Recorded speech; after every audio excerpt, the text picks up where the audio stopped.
Robert Hooke ने बताया था, सेल जो है एक ग्रीक भाषा का शब्द है जिसका अर्थ होता है छोटा कमरा।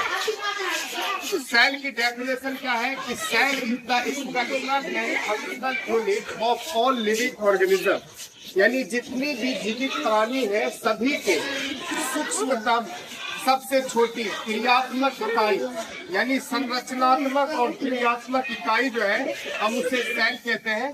हिंदी में सेल को कोशिका कहते हैं।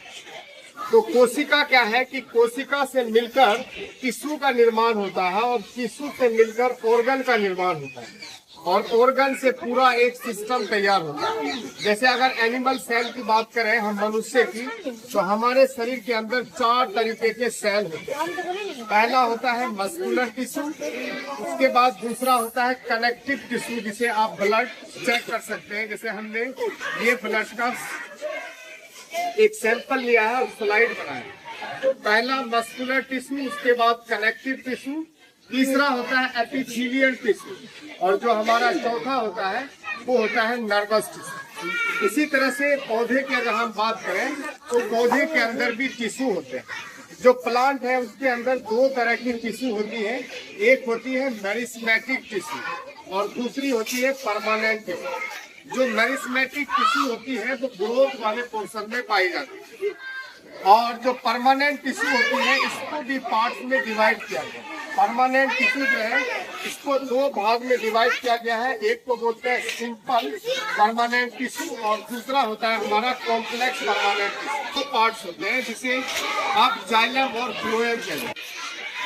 पहला होता है पैरेन्काइमा, कोलेन्काइमा और स्क्लेरेन्काइमा। तो हम इसमें देखने वाले हैं कि स्टोमेटा यानी जैसे हम सांस लेते हैं हमारे अंदर क्रिया होती है, तो क्या प्लांट जो लिविंग है उसके अंदर भी सेम प्रोसेस होती है। तो यहाँ पर आपको लेकिन हम देखने वाले हैं कि स्टोमेटा आखिर दिखता कैसा है। तो स्टोमेटा करने के पहले हम जो है एक स्लाइड बनाते हैं। स्लाइड बनाना बहुत सिंपल है। सबसे पहले इसको इस तरह से बैंड कर देना है, तोड़ना है, ब्रेक करना है। एक ट्रांसपेरेंट कलर की लेयर आए, उस ट्रांसपेरेंट लेयर को क्या करना है कि इसे हम स्लाइड बोलते हैं। क्या बोलते हैं? स्लाइड। स्लाइड के ऊपर इसको रख देना है।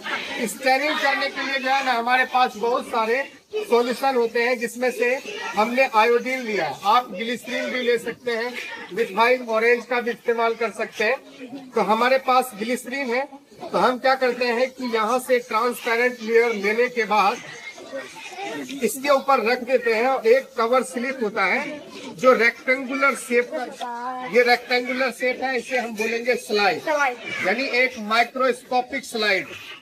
और ये भी है माइक्रोस्कोपिक कवर स्लिप, ये स्क्वायर शेप का होता है। इसके ऊपर जो है एक बूंद डालना है और उसको इस तरह से रखना है कि इसके ऊपर कोई बबल्स ना आए। अगर बबल्स आ जाता है तो आपका स्लाइड क्लियर दिखाई नहीं देता। तो हम इसको ऐसे करके आराम